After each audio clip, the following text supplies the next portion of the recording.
Hello and welcome to Unsolved Mysteries. Tonight we will be talking about the baffling case of Eric July. How has he managed to fail upwards? Is he really that dumb? And can someone's back be that hairy? Join me, maybe you, and help solve a mystery.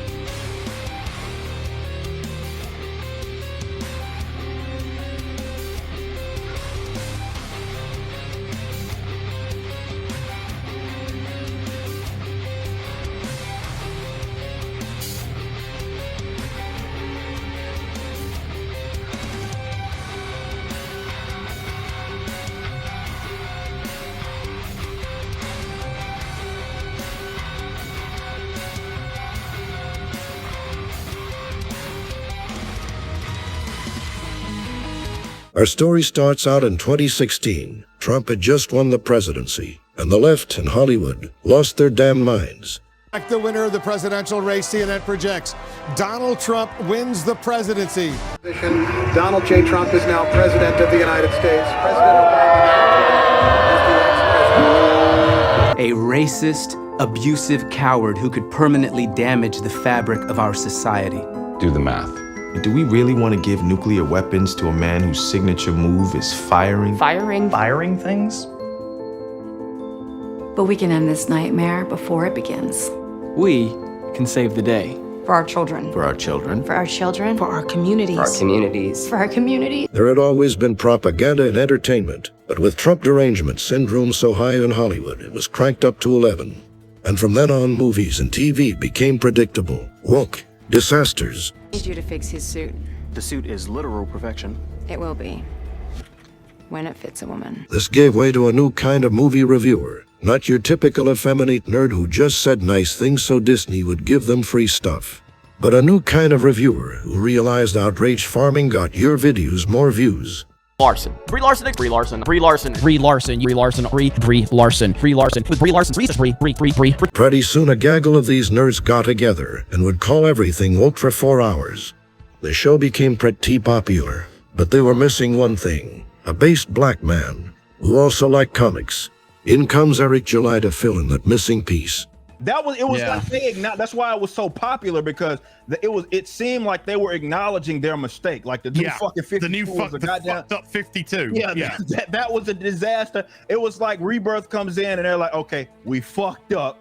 Believing his own hype, Eric decides to make his own comic book and fight all the woke Marvel and DC comics. With the support of all the people that hate current comics, Eric's first comic is a big success.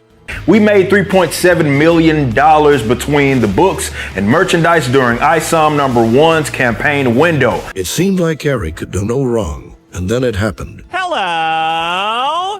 What's up, guys? Thanks for having me on. Eric, what are you doing, man? Why are you this sensitive to simple criticism? Like, even coming from Ethan, who's like an industry veteran, dude. It comes off as so childish and insecure. You know that, right? I disagree. I think you're dramatizing what's happening, but I'm cool with that. Well, read chat, buddy. Read chat, because they know. Chat always knows. You're coming up for a guy who made $3.7 million fucking dollars that you can't take like basic story structure critiques that I didn't even invent. I'm okay with basic story structure critique. Eric really had to do damage control when it was found out that his comic book was mostly 3D renderings. Oh, I've got some news from the Rippaverse. What we've discovered is that the entire comic is not drawn or traced, but it's actually just rendered with like cheap 3D assets from a program called SketchUp. It became clear that no one actually read Isam, and when they did, it wasn't very good, and Eric couldn't handle even the smallest criticism. One by one, people started realizing what kind of person Eric July really is. It became really clear with what he did to Ethan Van Sciver. Ethan got what he calls a quote-unquote night letter from Eric a couple months ago. And that what a night letter is it's an implied threat. Like, look, you can, if this thing keeps going this way, then, well, nice channel you got there. Be a shame if someone shit all over it, or be a shame if a bunch of people turned against you type stuff, was how Ethan took it. Other people don't read it that way. I read it that way. Ethan Van Sciver, a comic book legend, was already in hot water with the nerds because he told them what he thought of them.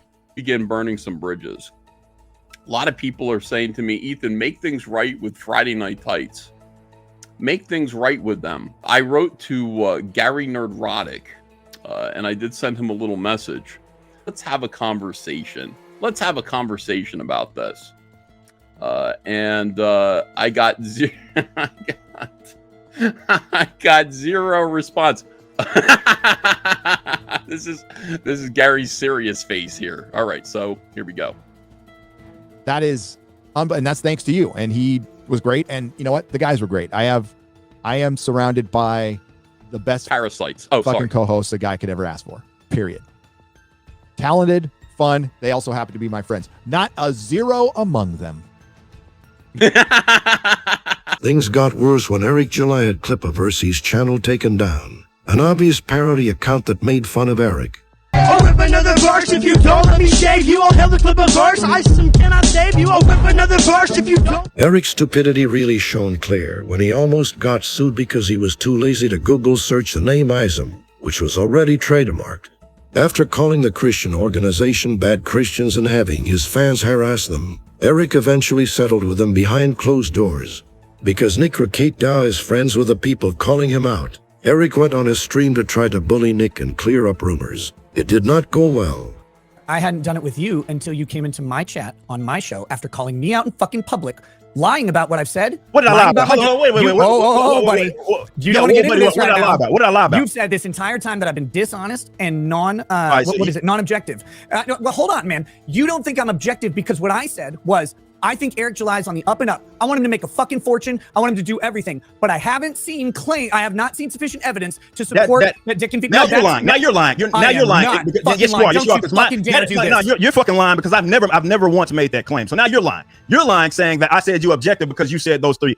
I said that you weren't objective. Not as objective as I thought. That's what I said. And never once did I say it was because of you saying those. I will humbly suggest you do not know the definition of the word objective. You say this. Was delivering a book to the charity $17? I didn't want to ask these questions, Eric. Was delivering a book to the charity $17? That was the cost. And by the way, it was not just $17. And I wish people would say that. That was not the average cost of the book. What was the average cost? The average cost, I think, came out to something closer to like $13 or so because we offered it in bundles. So the more money it is that they got, I don't know, is there something that was confusing right there, Nick? I didn't want to ask you these questions, man. Did you solicit a charitable donation for a book for $17 and the actual cost was $13? By thinking he was smarter than Nick, Eric July accidentally made it sound like he was defrauding a charity. Eric was able to get past these accusations, put out some more crappy comics, and rent a warehouse. Eric spent his money as if he was allergic to it. And after already having a bloated work staff and saying never hire woke people, Eric hires the Saska sisters, 2 sisters that were kicked off Twitter for being too leftist, and now are most famously known for doing satanic incestuous piss, horror porn. This is who Eric July thinks will take his comic books to the next level and stop his company from going under. If you or anyone you know can help us solve the mystery of how this one man can be this stupid, please contact Unsolved Mysteries.